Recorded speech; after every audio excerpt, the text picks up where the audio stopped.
Hello, my name is Jan Wenzel, and I'm very happy to be here as part of the Cockenshaw Valley Education Foundation Speaking of Fun video series. Today I'm going to demonstrate a bit about sketching with watercolor or watercolor sketching. Usually when we think of sketching, we think of using drawing materials, but today I'm going to be showing you how to work with watercolor, brushes and other tools in several different ways to do quick little paintings that are somewhat experimental and expressive and something that I hope that you can enjoy and have fun with that doesn't take an enormous amount of time. Also, I have included at the end of the video a materials list and some references and resources to kind of guide you if you want to explore working with watercolor further. There are several artists that I look to that are online, and I've included their names. They do excellent video tutorials, demonstrations, where they really go into many different watercolor techniques and colors, papers, and things that can be quite overwhelming. But today we're going to keep it very simple, and the goal is to have fun and enjoy. So let's get started.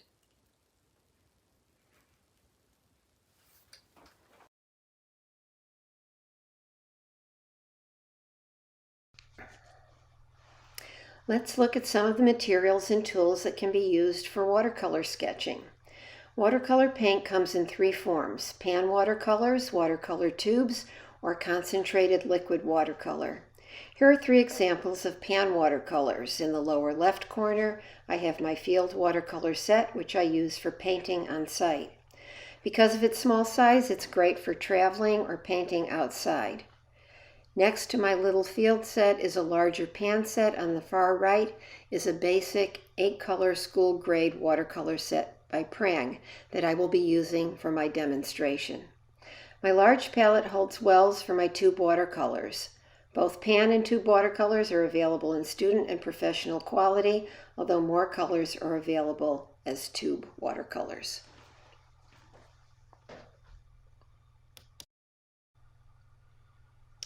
Watercolor paper comes in individual sheets, pads, and blocks.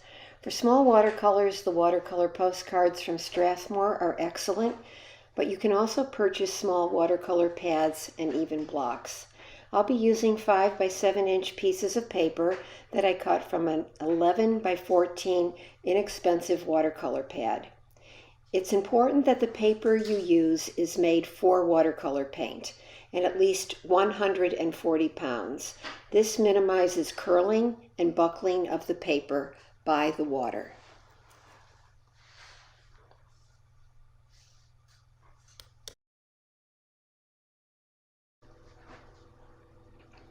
Finally, tools that can be used in painting. Here are some obvious and some unusual tools that I use in watercolor sketching. Of course, brushes made for watercolor are essential. Brushes range from inexpensive student-grade brushes bought in sets to brushes that can each cost more than $50. It is important that a watercolor brush maintain its tip and doesn't break down after repeated use, so it is worthwhile to invest in a good quality brush, as it's going to last indefinitely. The number 6 and 10 brushes that I am going to be using are by Creative Mark Bestie watercolor brushes, and you can get a set of 7 of them for $15.74 on Amazon. Other mark making tools that I use are sticks, nails, sponges, and toothbrushes, to name a few.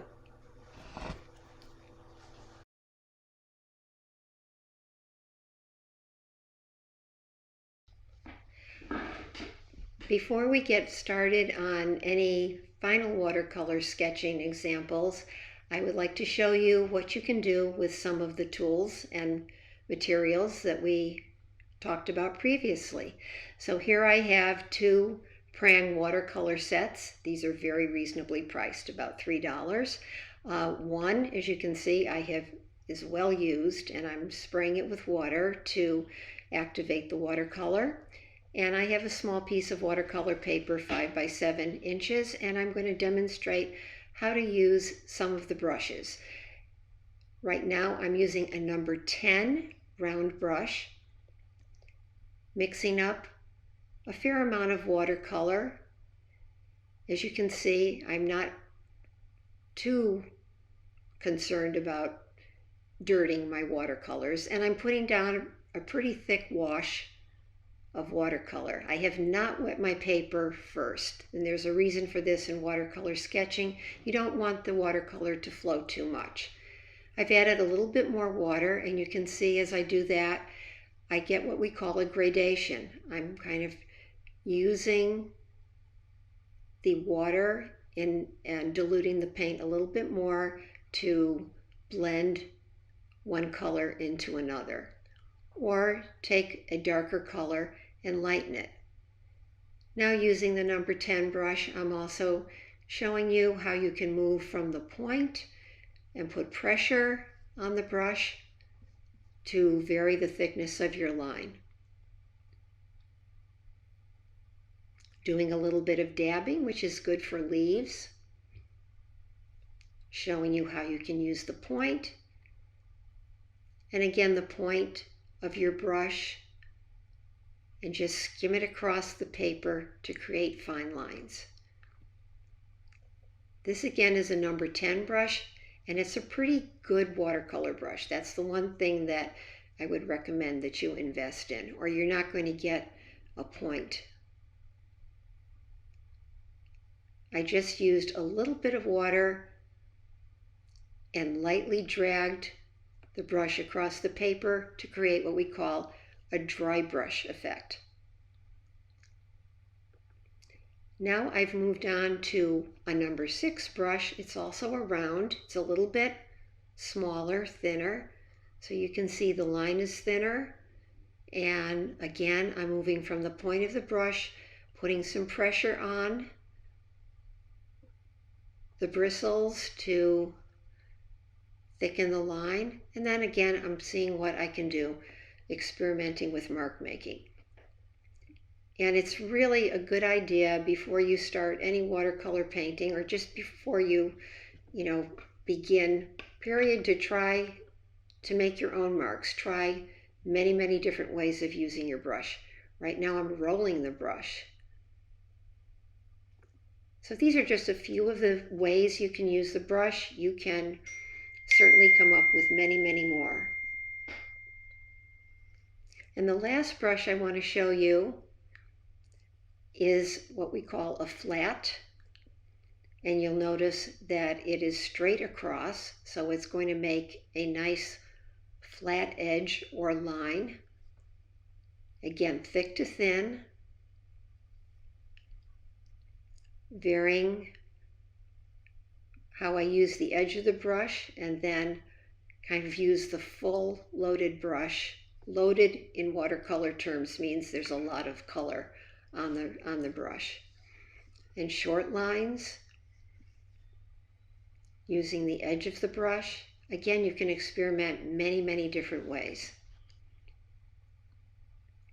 And what you will do is you will develop a vocabulary of brushes.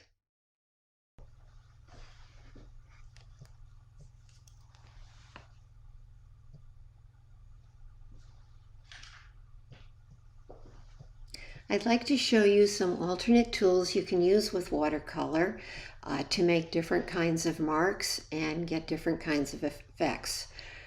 Right now I'm putting down a rather heavy wash because as it sets up, I am going to incise into it with a nail, and this will create depressions in the paper that fill with watercolor, and you get kind of nice linear effects that you can use to duplicate grasses, branches, just lines in general. So while that sets up, I'm going to move to other tools that I use. This is just an everyday ordinary sponge. They do sell specific watercolor and artist sponges, but this is a sponge that I've cut up into different shapes.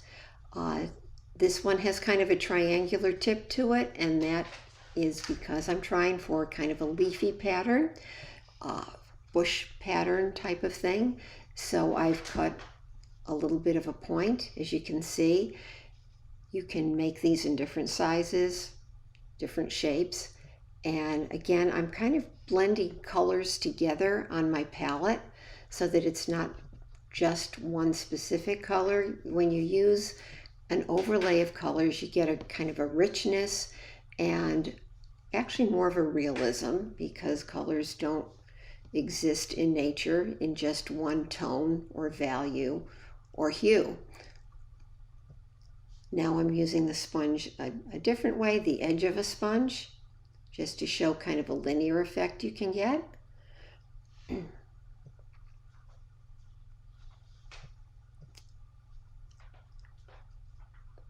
And then finally, I'm going to use the flat part of the sponge with a lot of water or more water to create kind of a nice hazy, all around softened effect.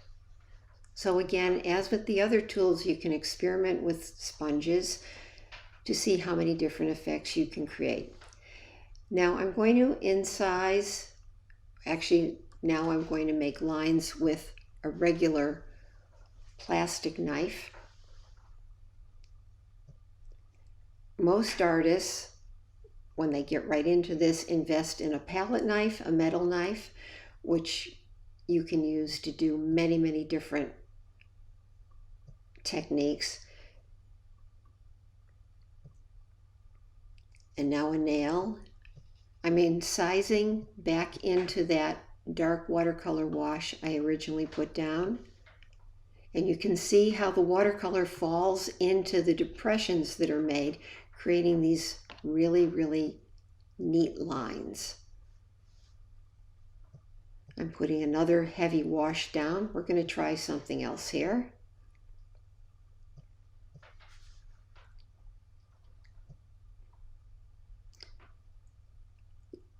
While the wash is still wet, I'm going in with a nail. Another great tool to use that's easily accessible at home. And one more wash. I'm going to try the tines of a fork. So you can look around your house and see if there are other tools that you can use.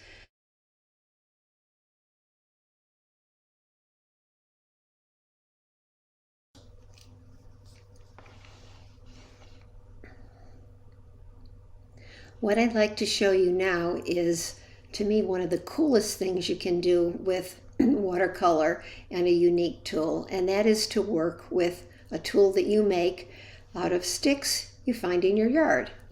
And what I'm doing right now is I'm mixing up a lot of black watercolor. It can be any color, but I'm using black so that you can see the color go on the paper more easily. And I'm taking a stick, which is a stick that was still green on the inside, so it still had, some life in it, and I pounded the end of it with a rock to separate the plant fibers and get a brush-like tip. Remember, the stick should be green, and you're going to have to do a little bit of pounding with a rock or a hammer on another rock, a hard surface, and that will kind of feather the end of the stick so that you can use it as a brush. So I have that larger stick that I just used, and you can see how the fibers separate and create just a really beautiful series of textures when you put it down on paper. Now here's the smaller one. Again, the stick was a green on the interior. And you get a whole different set of marks depending on the stick that you make. These really only last for 1 or 2 watercolors, and they're very unpredictable in terms of the marks that you're going to get. But again, they all are very natural looking, and there's wonderful textures that you can achieve. As you see, part of the stick is falling apart there, but that's okay. That's okay. It's part of the experience. Now I also took a stick. Now this one was dead, no life in it, and I whittled down the tip to make kind of a pen-like tip. Again, I'm mixing lots of watercolor in with water to get kind of an ink consistency of watercolor, and dipping the stick nib into the watercolor and just running it along the paper. Doing a little bit of pressure with the stick. You know, the more pressure you put on it, the thicker the line, and then I'm kind of releasing the pressure to thin the line out. You can get wonderful branch-like effects, and you actually have a little bit more control over the stick than you do a paintbrush to a certain extent. But these are some of my favorite tools, and they don't cost a thing. Again, just kind of, you know, imprinting with the stick, and I'll do just a little bit of drawing back and forth. Yeah, there we go.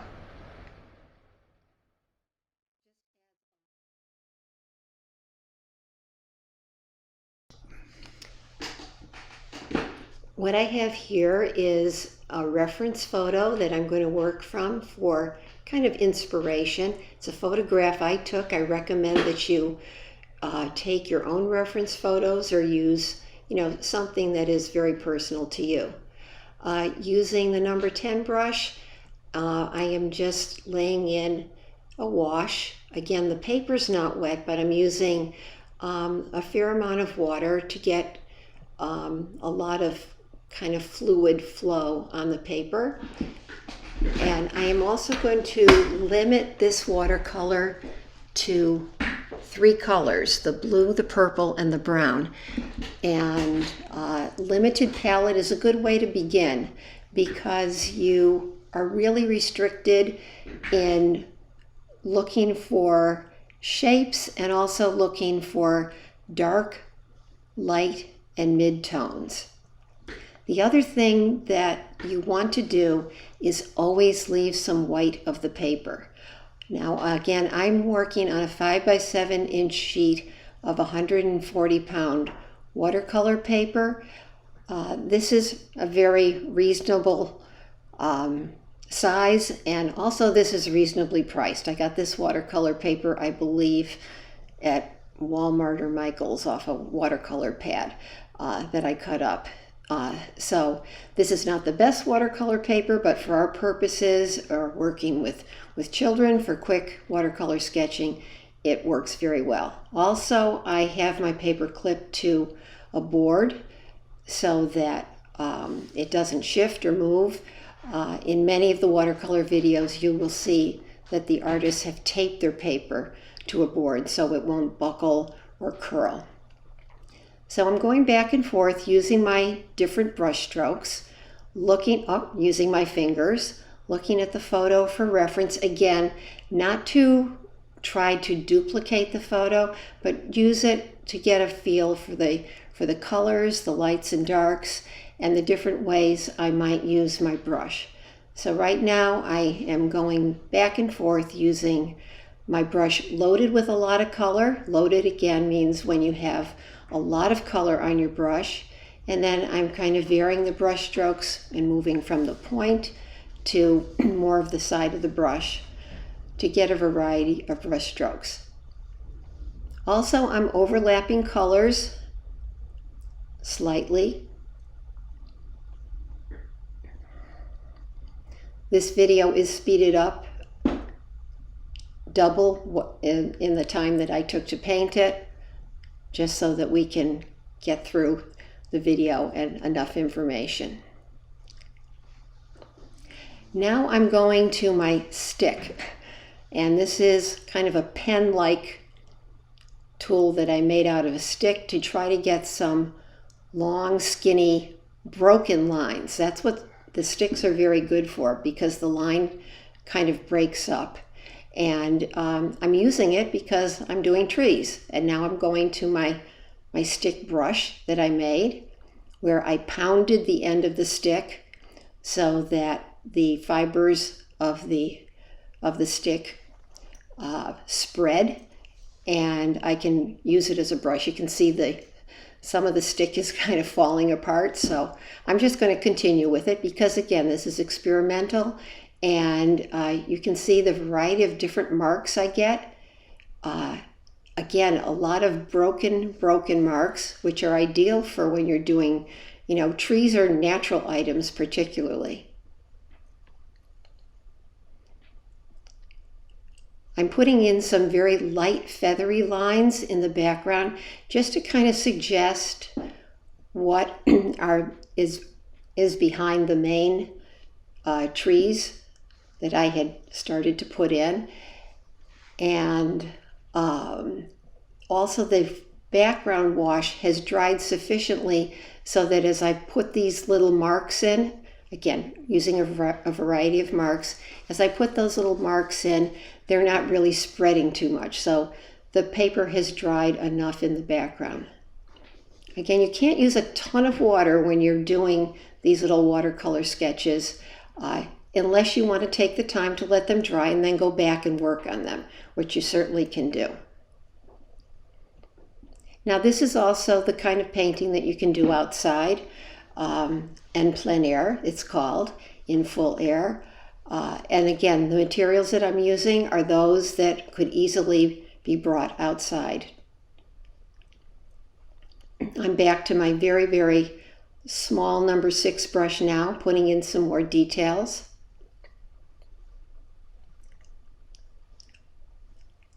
And again, if you want to lighten your watercolor, which I'm doing, you're going to use more water. If you want to darken it, you're using a lot of color mixed up to, as watercolorists like to call it, kind of an inky kind of solution or texture. So if you look on my palette, you can kind of see the amount of water that I have mixed into the watercolors.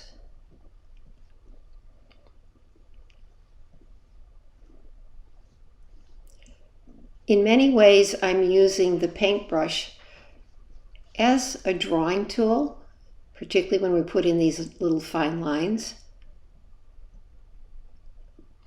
And that's why I really call this watercolor sketching.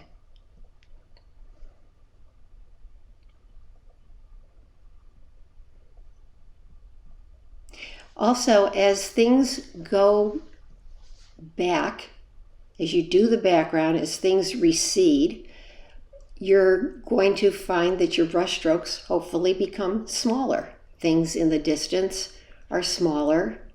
The details start to fade away, so they tend to be lighter. These are all things you can kind of be looking for as you work from your reference photos.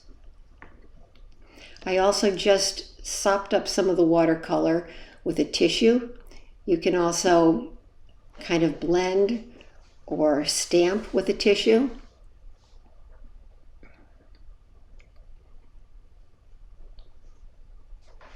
And as you see, as I let one area kind of dry up, it will lighten, and I may want to go back in and put some more darks in. Also, I'm doing what they call pulling some of the color down from the shadows there. Added a little bit of color, but I'm also pulling some of the watercolor down from the darker colors that make the shadows. I'm not being too concerned at this point about the reference photo.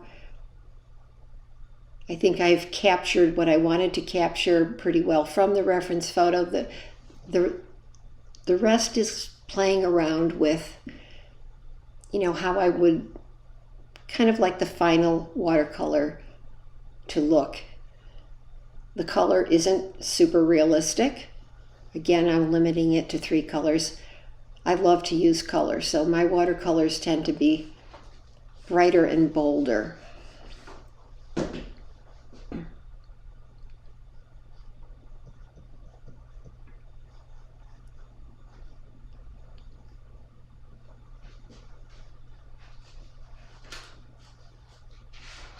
At the end of a watercolor, it's always kind of a neat thing to try to put in a couple little lines of watercolor in places for emphasis. And that's what I'm looking for now. Rolling the brush, just wanted to get a little bit more color in the foreground. You can see how rolling the brush gives you a nice kind of texture, smooth texture, flowing texture.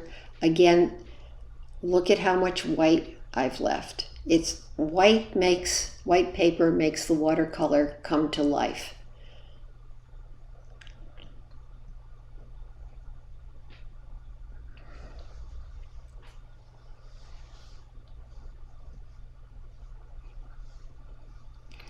One thing that is always a challenge is to know when to stop, when you think you have done enough to get the expression that you were after. And as many artists say, the key to all of this is to practice, practice, practice, and really enjoy and have fun. The more relaxed, the looser you can be, I think the more fun you're going to have.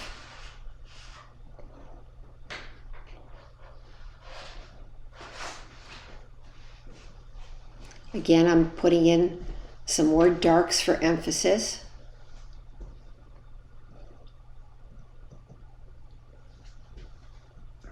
I really wanted to kind of get the feel of just a lot of the texture of the different textures of the trees.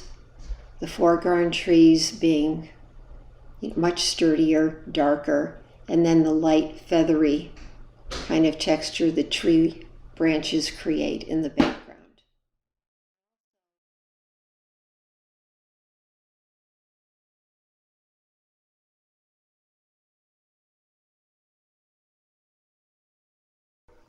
I'd like to show you a little bit about other techniques and tools that you can use. Right now I'm using a mop brush, which is a large brush to wet the paper.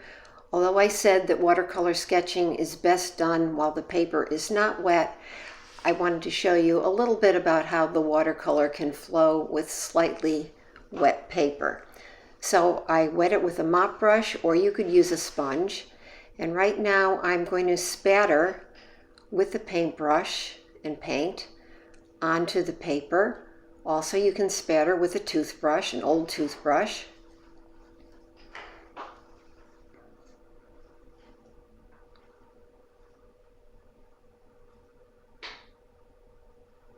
I like to use many colors just to get kind of a nice texture and variation of color, and to get somewhat of more of a flow and movement. You can turn the paper or board many different ways to kind of force the flow in one direction or another.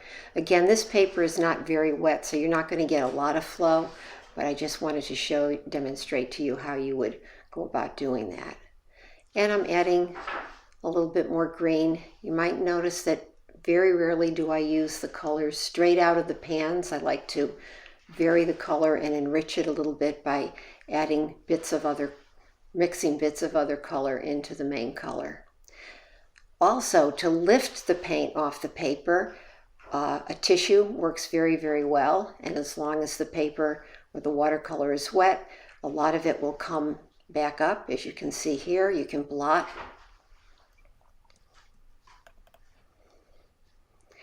Now what I'm doing is using my reference photo somewhat as a guide for shapes primarily. As you can see, the color has changed. I'm painting in rather a sketch manner with the paintbrush some flower forms. Again, I'm using the photograph as reference and inspiration, but the goal here is not to copy the photograph exactly.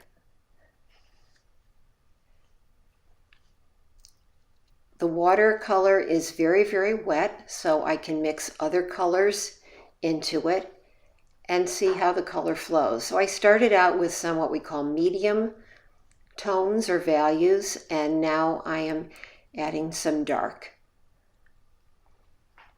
I'm rolling the brush away from the center portion of the shape to the edge, and that softens the edge of a shape. That's one way to soften the edge. There I'm rolling the brush again. In painting, it's nice to have what we call hard edges and soft edges. So by rolling the brush, you soften the edge with some water, you soften the edge of a hard edge. And to get that variation in your painting is really a very, very nice thing to do.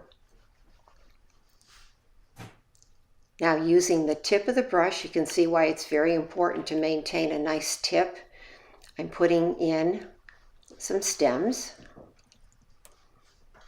Again, I vary the greens, I vary the colors that I put in slightly. Nothing is just one solid color. This will create lights and darks and a nice expressive and a little bit more realistic feeling. Okay, using the brush another way now. You can see my iPad, the visual went off, so I just had to activate that again. I keep a lot of my reference photos in my iPad.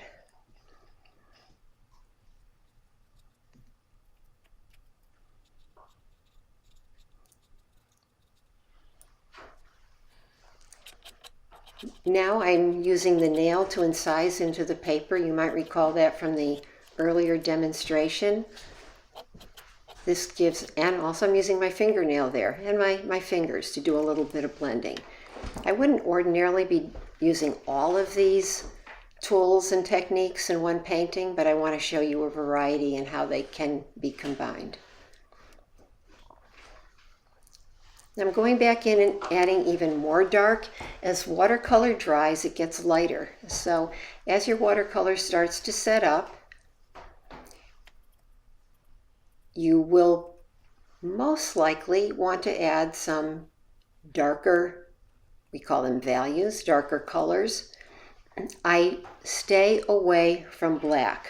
Although I used black in showing you how to work with the sticks, and mixed, I think, some black into some of the colors during the demonstrations.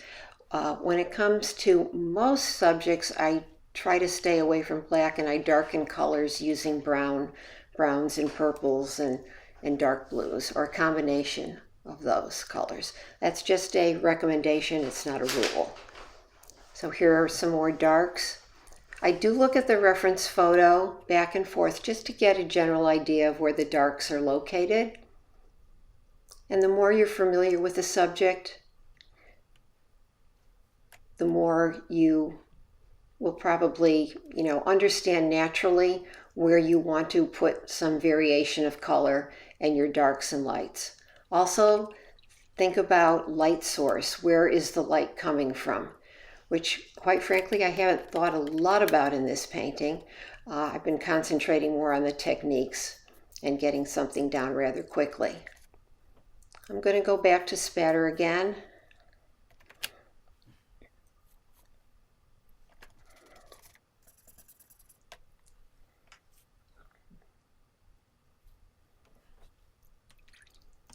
The other thing is I just spattered with purple and brown, so you don't necessarily have to use realistic colors. Here I am with the tissue again. I wanted to absorb some of that color and that water.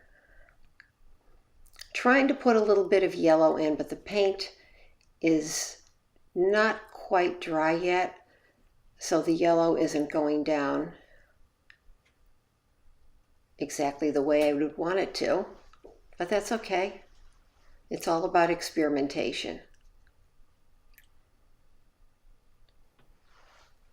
and having fun.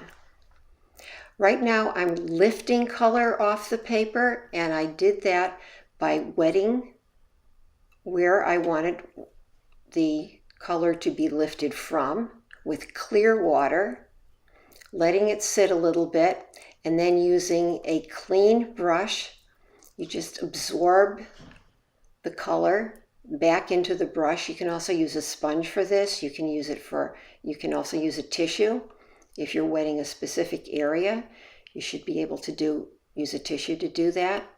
That also creates a really nice soft effect, removing a little bit of color by letting some clean water rest on a spot, letting it flow, and then absorbing the color back into the brush, a clean brush. It's a little bit like erasing. You're not going to erase the watercolor completely, but it gives a nice soft effect.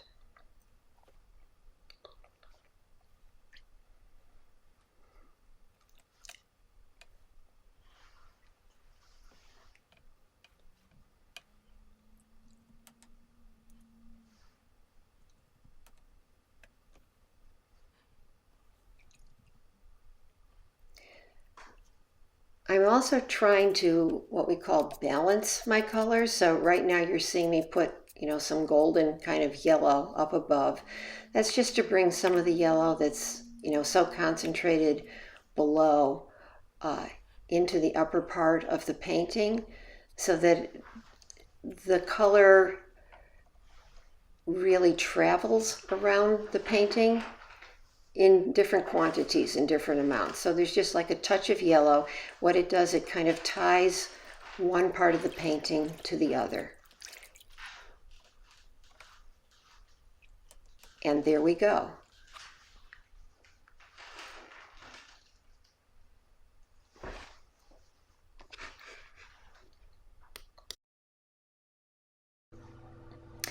In concluding, I'd like to show you a few watercolor sketches from two master artists.